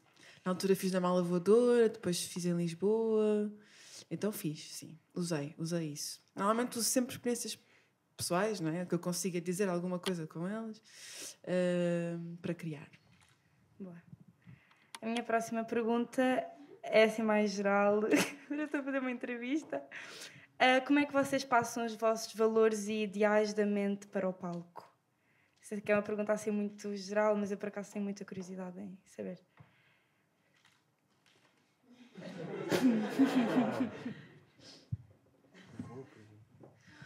Olha, por acaso tenho mesmo uma resposta. Começa tudo nos ensaios. A forma como organizamos um ensaio, a forma como cumprimentamos as pessoas, como dispomos os nossos atores no ensaio. Isto no caso de quem está a dirigir, que acaba por ser, não diria a figura central, ou na minha opinião nem deve ser, mas acaba por coordenar como é que o ensaio vai ser, não é? Os tempos das coisas, as pausas, pronto. Mas acho que passar os nossos valores da vida para um espetáculo tem a ver com a forma como nós estamos no processo. E acho que para um criador, e acredito que hoje em dia já não se fazem atores marionetas como se fazia antes, portanto todos vocês vão ser atores criadores ou então vão criar as vossas coisas. Isso já é assim, hoje em dia, e ainda bem porque evoluímos. E a forma como se está no ensaio, a atenção, a escuta, aprender a estar no ensaio de forma generosa, aprender a estar no ensaio e perceber que a fraternidade e a forma como estamos faz parte do nosso trabalho. Acho que é o primeiro passo para em cena estarem os nossos valores. Porque depois aquilo que nós levamos é a experiência que tivemos juntos durante 2 meses para ali, não é? E por acaso tenho tido a sorte de... Acho que posso dizer que nunca trabalhei com nenhum encenador ou encenadora tirano. Mas tenho muita sorte. Porque acontece, não é? Às vezes é um estilo, pronto, que eu acho menos interessante. Mas tenho trabalhado com pessoas fantásticas e há pessoas mesmo com uma grande capacidade de fazerem os outros sentirem-se bem, os outros atores sentirem-se bem, sentirem que podem arriscar. É incrível. A sala de ensaios é a melhor coisa, é o sítio mais incrível onde se pode estar, eu acho. E aliás, só falando outra vez da guerra, eu senti, agora nestes ensaios, que a melhor coisa que nós podíamos fazer perante isto era ir trabalhar, ir ensaiar.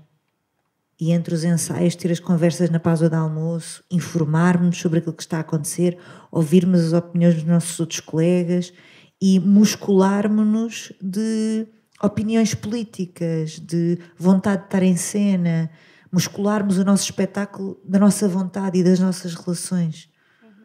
Eu acho que por aí... Obrigada. Ok, tenho mais.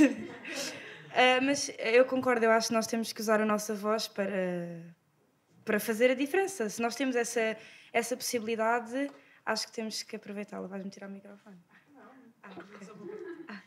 E às vezes a nossa voz é a coisa mais simples do mundo. É entrares num ensaio, respeitares o teu colega, saberes se o teu colega está bem, posicionares-te no ensaio para não estares, nem ocupar demasiado espaço, nem te excluires, não é? E saber estar em conjunto. Às vezes é só isso nos ensaios. Sim, a disponibilidade, a partilha, a vulnerabilidade. Mais. Ok. De que forma é que as barreiras impostas pela sociedade limitam o que vocês criam, se alguma vez limitaram?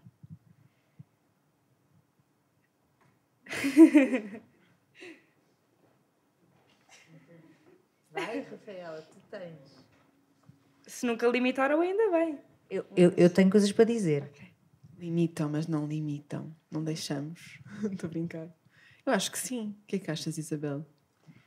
Eu agora posso começar com um tópico que nunca mais vai acabar. Mas acho que toda a gente vai perceber do que é que eu estou a falar. Podemos falar dos apoios às artes, 1% para a cultura, já. Isso limita o que nós estamos a fazer, porque o que se passa em Portugal é uma desvalorização da cultura tremenda e uma capacidade imensa de todos os projetos bons serem descontinuados. Então o que acontece é, agora nem falando da minha geração, de uma geração até acima da minha, conheço artistas extraordinários mesmo, que depois de já se terem apresentado e terem um corpo de trabalho maravilhoso, têm momentos de fosso em que não conseguem criar porque não têm financiamento. E o que se passa quando isto acontece, nós não vemos agora, vemos daqui a 10 anos uma classe artística, não diria mais pobre, mas mais enfraquecida, não é? E uma sociedade mais pobre. Eu acho que esse é a nossa grande limitação, tem a ver com o financiamento público das artes, que por acaso nos últimos 2 anos a pandemia deu um volte-face a esta questão muito interessante. Os artistas juntaram-se e começaram a discutir medidas e finalmente criou-se o Estatuto do Trabalhador Intermitente, que ainda está muito aquém daquilo que é preciso fazer, mas é um passo, não é? Portanto, acho que para mim é bem concreto. É essa questão do 1% para a cultura já, porque é mesmo muito pouco dinheiro que nós temos. E nós estamos a fazer o Estado viva à pala dos artistas, no sentido de a cultura é um bem essencial. Eu digo essencial porque acho que é. É um bem essencial, é um direito de todos, como é o conhecimento, como é a educação, como é a saúde. E este direito é vedado aos cidadãos, e se os cidadãos o têm, é porque os artistas, que muitas vezes são artistas e dão aulas numa escola durante todo o dia e à noite vão fazer uma peça, é essas horas a fazer uma peça que não são pagas que contribuem para que a cultura seja de acesso livre muitas vezes a toda a gente. Portanto, esta discussão acho que podemos tê-la todas as semanas.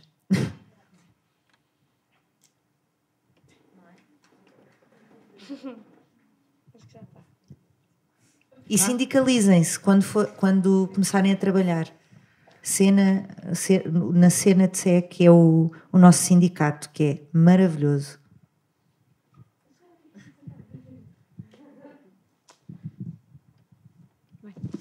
Eu não sei se isto é bem uma pergunta, mas vocês falaram muito do espectador também, mas eu acredito muito que a arte é o artista. E então eu gostava de tentar obter a resposta um bocadinho de todos, de falar um bocadinho como é que vocês são o teatro, como é que vocês são a vossa arte, ou seja, o que é que vocês são no fundo, enquanto artistas mesmo. Não sei se estão a perceber bem onde é que eu quero chegar, nem eu sei bem onde é que eu quero chegar, mas é isso, porque eu, por exemplo, a estudar e tudo, é o que eu penso, o que é que eu sou aqui e agora, e com o mundo, eu nem sei bem como explicar isto, mas bom. Pois é isso, eu tenho cabeça a mil com estas coisas todas, mas o que é que vocês são enquanto teatro, enquanto arte?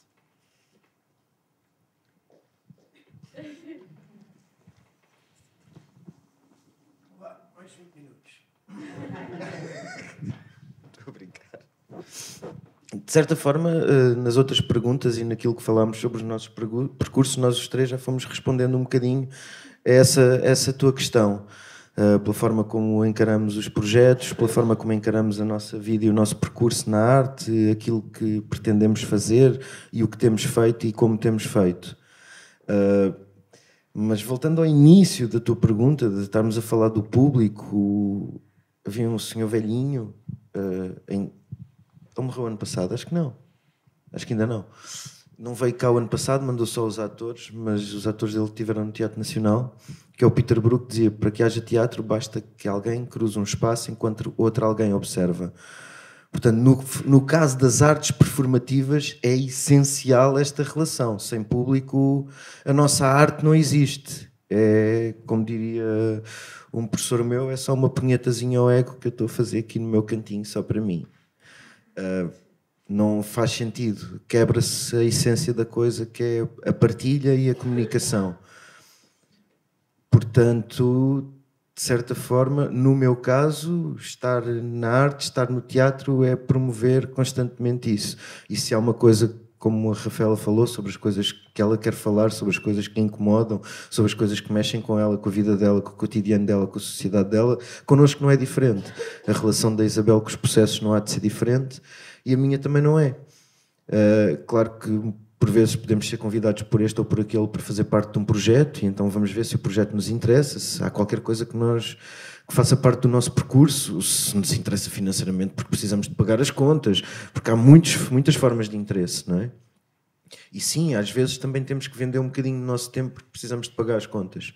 E se alguém está disposto a pagar por ele, pronto, deixa ver se não é completamente...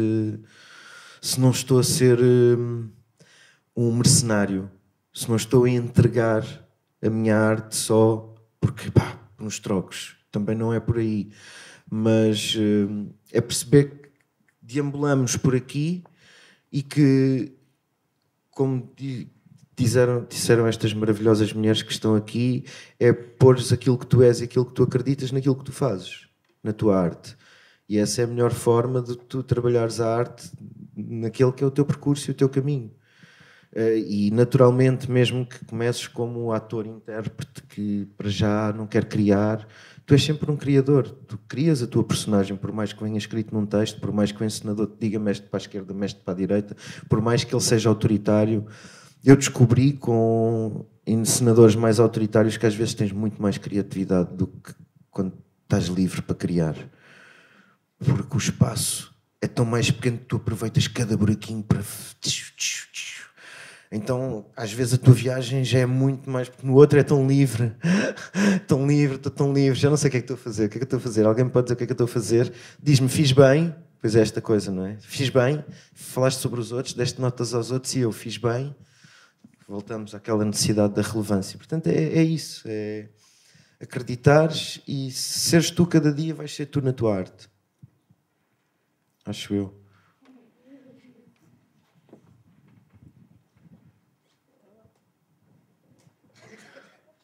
Olha, eu posso só partilhar uma coisa que é, não sei se responde à tua pergunta, mas eu tento, cada vez que vou fazer um projeto, despir-me de toda a superficialidade. É muito difícil, mas, ou seja, ir para os ensaios sem outras preocupações e estar só focada naquilo. É assim que eu tento ser a trabalhar, pelo menos, o que é muito difícil. Mas tento, e tenho imensas conversas comigo própria sobre isso. Sobre entregar muito às coisas. Pronto, porque eu acho que é aquilo que é necessário quando estás a fazer um espetáculo. E às vezes não consigo, às vezes estou a fazer um espetáculo e penso noutras coisas, porque pronto, infelizmente não dá para controlar sempre. Mas tento essa tipo, máxima sinceridade, máxima honestidade. E pronto, às vezes atrapalho-me, mas a ideia é essa.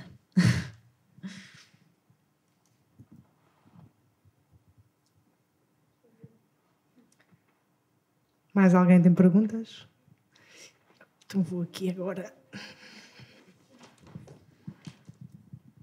Olá, boa noite. Eu queria voltar um bocadinho à questão, já passámos pelo 1% da cultura, pela sindicalização, mas neste momento, lá está, principalmente nos últimos 2 anos, a área das artes e da cultura não é novidade, sempre foi marginalizada. E os trabalhadores das artes e da cultura sempre sofreram de precariedade. E é um cenário que nós só vemos a piorar. Lá está, guerra, pandemia, virou muita coisa e na questão das artes e da cultura só virou para pior e para baixar. Queria saber, como pessoas que já estão têm experiência neste momento e já tiveram durante vários anos, qual é que é a visão que têm para nós, como futuros trabalhadores da cultura, em relação à precariedade?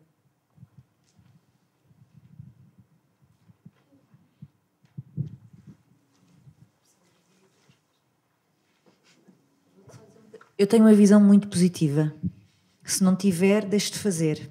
Acredito muitíssimo que há muitas coisas para fazer, mas há muita energia. Neste momento há vários cursos em Portugal a formar atores, e isso é muito valioso. Acho que não podemos perder tempo a dizer o contrário, porque isso vai ser só perder tempo.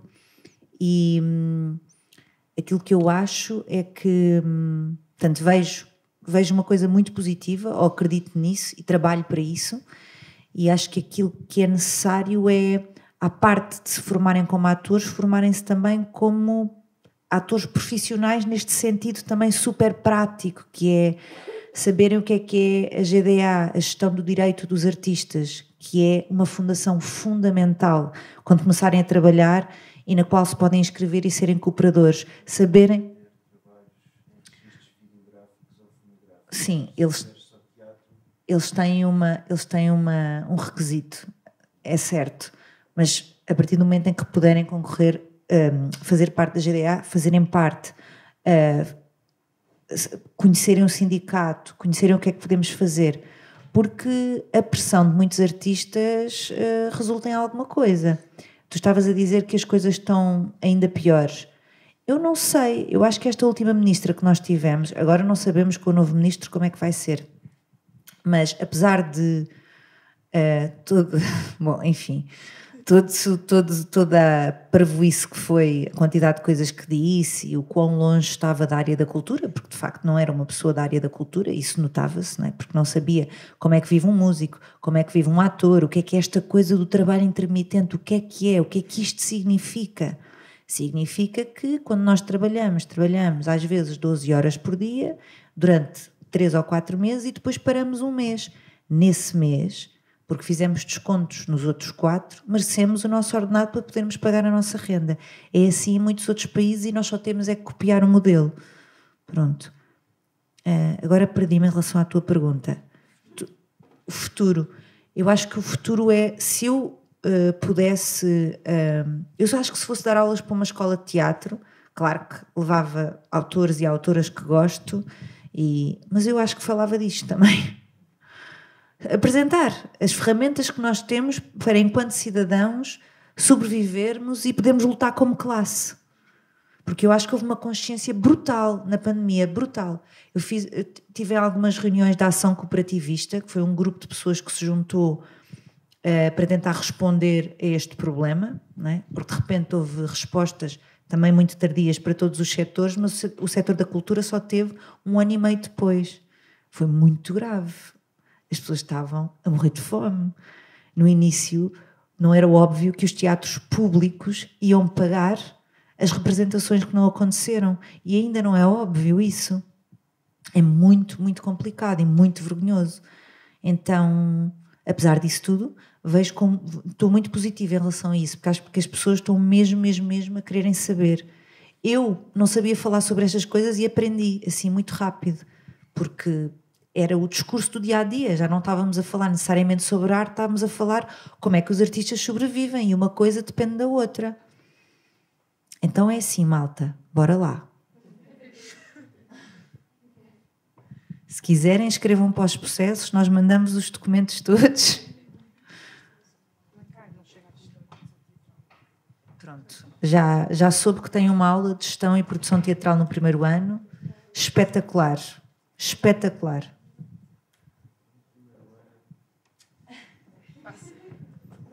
Alô, malta. Então, a minha primeira pergunta é direcionada para a Rafaela e é o porquê da teologia queer. Então, isto surgiu porque, pronto, lá fiz a minha conversão cristã, mas não me encaixava propriamente no modelo daquilo que nós supomos que é uma pessoa cristã. Entre aspas, porque na verdade até encaixe. humildade à parte. Não, mas a questão é que tive que juntar os dois mundos, não é? Não conseguia não fazer. E comecei a perceber depois quando fui estudar também a história das religiões, também me especializei em cristianismo e tinha uma cadeira de cristianismo primitivo. E comecei a perceber que já nos antípodas daquilo que era o cristianismo havia, por exemplo, uma palavra em grego complicada que define um matrimónio entre 2 irmãos ou 2 irmãs, ou etc. E é sempre um matrimónio entre 3 pessoas, portanto sempre entre Cristo e 2 pessoas, mas hoje também a Igreja Católica diz que o casamento celebrado numa igreja é sempre entre 3 pessoas, uma entidade, supostamente Deus. E comecei a perceber estes relatos, não é? Não só da teologia queer, mas também da teologia feminista. A ideia das diaconisas, das mulheres poderem celebrar missas no cristianismo primitivo, agora estarem interditas a isso, apesar de estar agora com o novo sínodo a haver um progresso muito lento, mas um progresso. Depois dei de caras com uma autora, que é a Marcela Altos-Wright, argentina, e comecei a perceber que ela escreveu 2 coisas maravilhosas, a Teologia Indecente e o Deus Queer, que são 2 coisas que eu estou também agora a trabalhar em relação à Santa Joana. Mas perceber que há uma diferença entre catolicismo e cristianismo. É porque o catolicismo é um dogma, não é? E vou fazer um paralelo muito parvo, mas uma pessoa viciada em álcool é um alcoólico. Uma pessoa viciada num dogma é um católico. Portanto, é só... Quer dizer, nem todos, mas não gosto nada de generalizar, mas há uma grande diferença entre aquilo que é a base da comunidade, tanto que eu digo sempre que uma comunidade queer é uma comunidade cristã e vice-versa, e não há forma a dar. E há muitos autores que suportam e que sustentam esta ideia, porque já os princípios de uma comunidade, quer dizer, não é muito diferente, não é? Tal entre a ajuda, a fraternidade, a sororidade, etc, etc. E porquê? Porque em Portugal não há ninguém a escrever sobre isto. Há muita gente no Brasil, há alguns autores que estão a pegar na Idade Média, porque há uma ideia de... Como é que eu ia dizer? Havia vários géneros permitidos pela Igreja, como, não é? Na Idade Média, a sério? Mas havia. E eram provados, não é? Só que para a Idade Média, para a Eclésia, o pecado seria tu só te cingires a um género. Por exemplo, seres uma pessoa intersexo e de repente, não, vou mesmo ser mulher, ou whatever. Isto é que era o pecado, não era cingir-te àquilo. E aquilo é quase uma não-binaridade divina, que é já pegares na ideia da pessoa transgénero como uma pessoa iluminada. Até há autores que tiram o género a Cristo, pronto. Isto é muito interessante como foi subvertido também na Idade Média, já mais para a Alta Idade Média, de acordo com as ideias do catolicismo, porque, pronto, a questão da heteronormatividade dar imenso jeito à Igreja, não é? Nós precisamos de crentes, precisamos de pessoas para pagar, precisamos de propor este império, que é um império, não é? A Igreja Católica acaba por ser um império, e é político, e o mapa político da Europa se calhar é tão religioso do que outra coisa qualquer. Mas pronto, isto é uma teologia da libertação, e há várias. Tens uma que... é muito engraçado, porque tens uma que pega no comunismo cristão, e pronto, podemos dizer muitas coisas e podemos não legitimar e arranjar argumentos para tudo, mas na verdade se tu fores realmente ler a Bíblia e pensares que estás a ler um texto escrito por homens, com inspiração divina, mas escrito por homens e com uma filtragem humana, pronto, há sempre espaço para um erro. Há sempre espaço para... Mas Deus disse isto, espera. Então e as leis? Tens umas leis que te limitam na altura. Mas a ideia do misticismo cristão, para explicar isto, tem a ver com...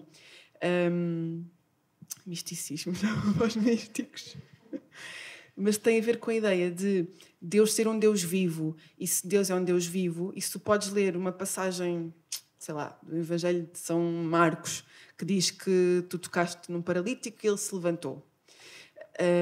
Bem, isto é simbólico, não é? À partida não vais tocar numa pessoa paralítica e ela se vai levantar. Mas vais tocar num irmão que está a sofrer ou numa irmã que está a sofrer, naquele dia estava a precisar de colo, que se esqueceu de que não lhe deram, e vais curar alguém. Agora, se não é uma teologia viva, Não serve, não me serve.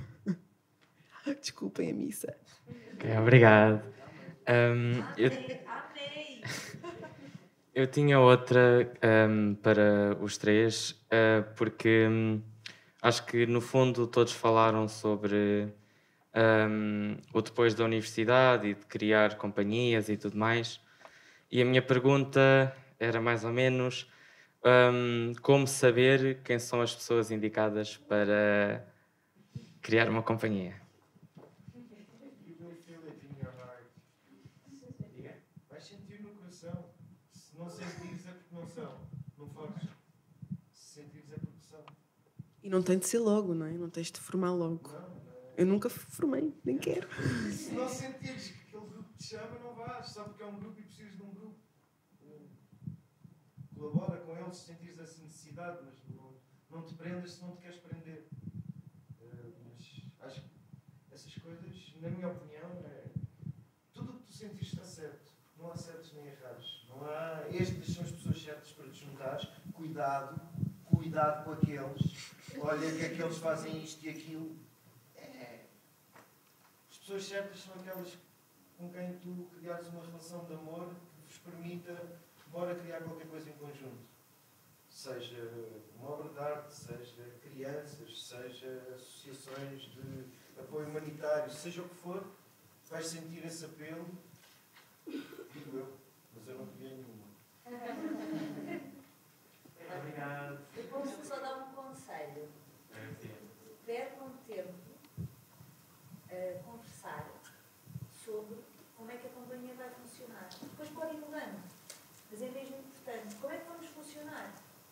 Há uma pessoa a ensinar, queremos esse modelo, queremos que a encenação vá rodando, queremos fixar-nos numa cidade. Como é que vai funcionar? Isso foi uma das coisas que nós fomos aprendendo com o tempo. E não é sempre um mar de rosas. Às vezes há situações que... Ou há projetos. Eu, por exemplo, tenho projetos que não faço com a minha companhia, faço fora, porque é outra coisa. Pronto, ou é do meu percurso individual. E é tudo na boa. Esta é a minha experiência. É tudo na boa. Tem que ser tudo conversado. E para escolheres as pessoas, acho que deves escolher pessoas que tu achas que têm uma linguagem, que se conseguem conversar sobre teatro francamente e conseguem entender-se bem. Porque vocês não vão trabalhar uma vez, em princípio. Há pessoas com quem trabalhamos uma vez, que é uma forma completamente diferente e é o máximo, que é aquela vez. Mas com um grupo é fixe haver valores partilhados, mesmo estéticos, coisas assim. Pronto. Ok, obrigado. Desculpa, como é que chamas? Fred. Obrigado, Fred. Mais perguntas, professora?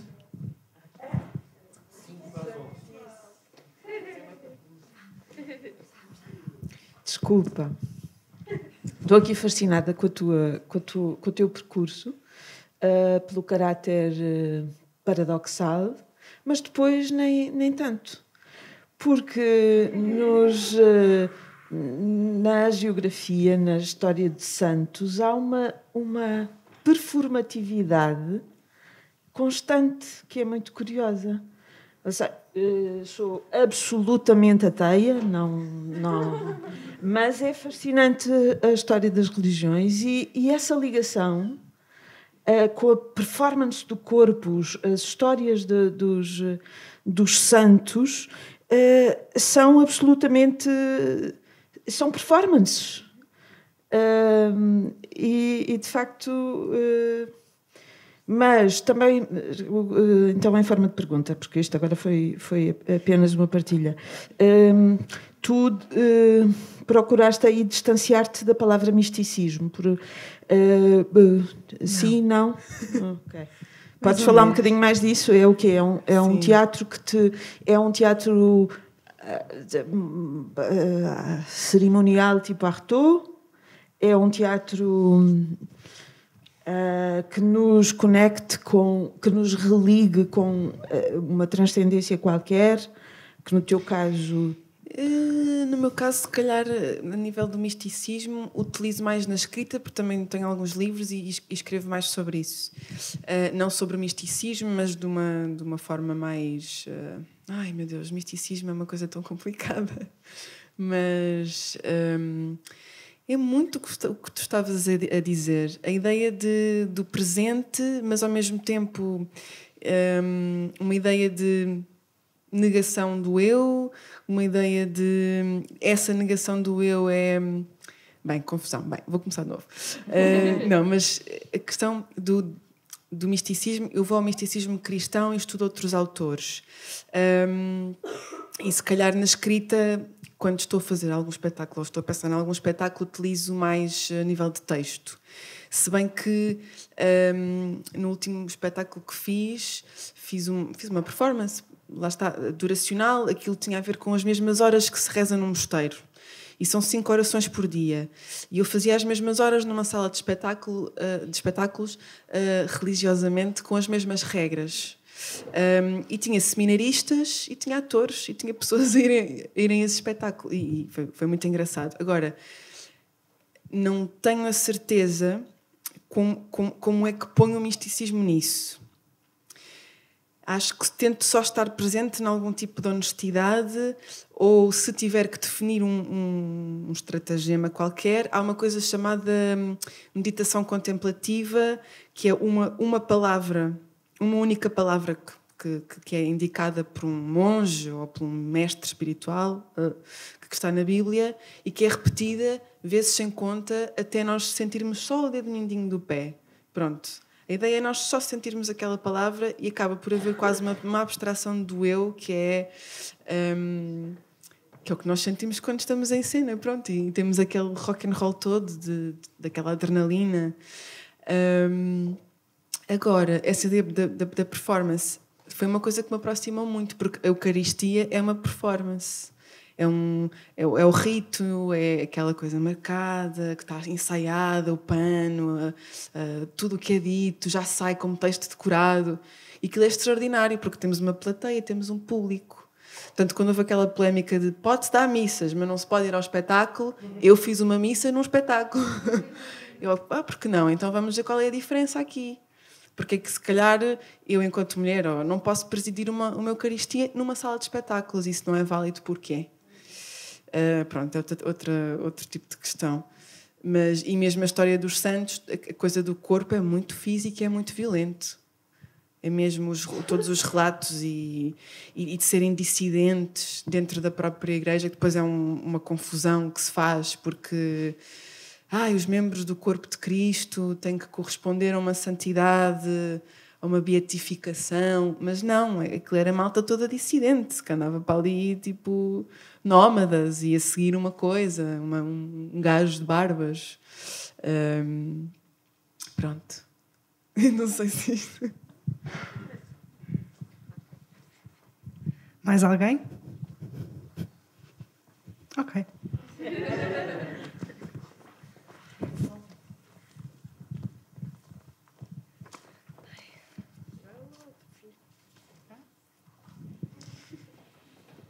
Então chegamos assim ao fim deste debate. Esperamos que tenham gostado. E em nome do Festival Ofélia agradecemos ao Eduardo, à Isabel e à Rafaela. E pronto, obrigada por terem aceito o convite e obrigada por terem ao CCC e à Câmara Municipal e à direção da escola. As pessoas... Sim, as pessoas pagaram isto. Obrigada. Obrigada.